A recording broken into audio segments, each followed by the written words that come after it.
Momenty, ktoré priniesli radosť na adresu Petra Mazana. Tam to taktiež skončilo 2-0. Celkovo totiž vo štvrtom kole padlo až 39 gólov v 8 zápasoch. Táto rozhrávka nebola ideálna, pretože Tobiáš Giviš to neočakával a Pohronie môže potrestať chybu hostí. 8. minúta končí.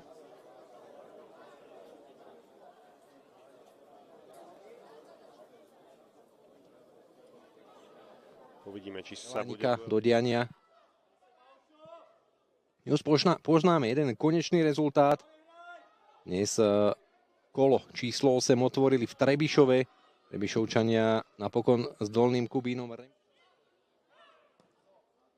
Ďalšia snaha domáceho týmu. Dobrá Luptáková prihrávka. V zápasoch až 15 inkasovaných gólov. Dnes teda pribudol 16. z kopačky Prokopa.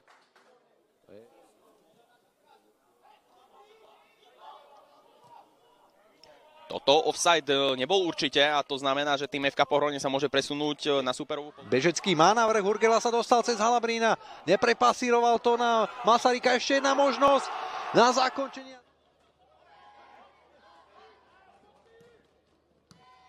Horvát.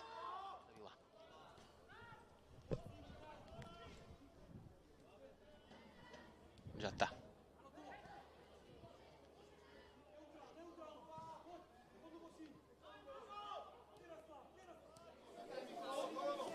My už sa blížime k polhodine tohto zápasu. Koho sme zatiaľ nevideli. Dlhý pas na Adama Horváta. Ten loptu stihne. Horvát, Masaryk. Mazan. Lupták. Lupták sa veľmi pekne zbavil Begalu. Lupták môže postupovať dopredu. Zasiahnuť v priebehu stretnutia do deja zápasu a byť... Podporovať ofenzívu pravdepodobne skôr z krídelného priestoru. Samozrejme, hodný gól padol po pol minúte stretnutia. Tak to je určite niečo, s čím sme nepočítali. Horvát. Šlosár, Laktionov, Jokel či Štefan Pekár. Minimálne v troch pri superi dával radšej pozor. Ale takisto pozitívne, že si Šikula verí a je istý. Tak opäť pripomenulo zaváhania zo zápasu s Petržalkou, tie časté samostatné úniky, ale takisto aj začiatok tejto sezóny, avšak problémy majú. Naplnili predpoklady toho, že to môže byť zaujímavá gólová prestrelka. 4 góly.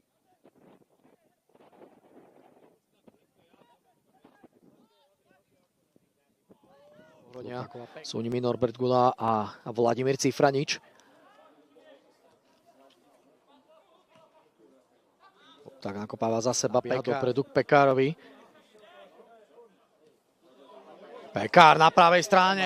V tejto sezóne zatiaľ na konte 7 víťazstiev, ale na jar najskôr prehralo doma s Humenným 1-2, ale potom pokola už za sebou, pretože už som spomínal, že Liptovský Mikuláš s Komárnom prehral 0-2 center a David Húska potvrdil, že je kráľom vo svojom malom vápne. Frank Apiach, čiperný futbalista, výborne si pracoval loptu, následne Húska fantasticky zakročil. Hlavu chýbalo tomu také razantnejšie zakončenie a možno aj umiestniť loptu viac do strany, pretože išla do stredu brány, kde číhal Matej Jurička. Bylo z bránky Kupčík. Mazán. Aj Rektarevič v kombinácii s Čolkom, ale Čolka už nevracia pekne. No a tak Loviniuk môže ísť pred. Zabojoval teraz o loptu príležitosť. Tak, veľmi skorá výmena, zrejme. 15. hodiny. Jeden duel, no a to medzi Humenným a Spišskou. Sajatá.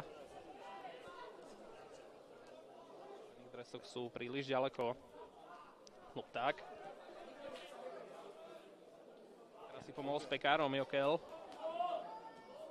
Luptáková vysoká lopta na hranicu 16. Mazán ju bez problémov preberá Mazán! Vymietu. Bol tam voľný. Tak, v strede pola. Bývalý Fortuna ligista naozaj vyučuje z efektivity svojho.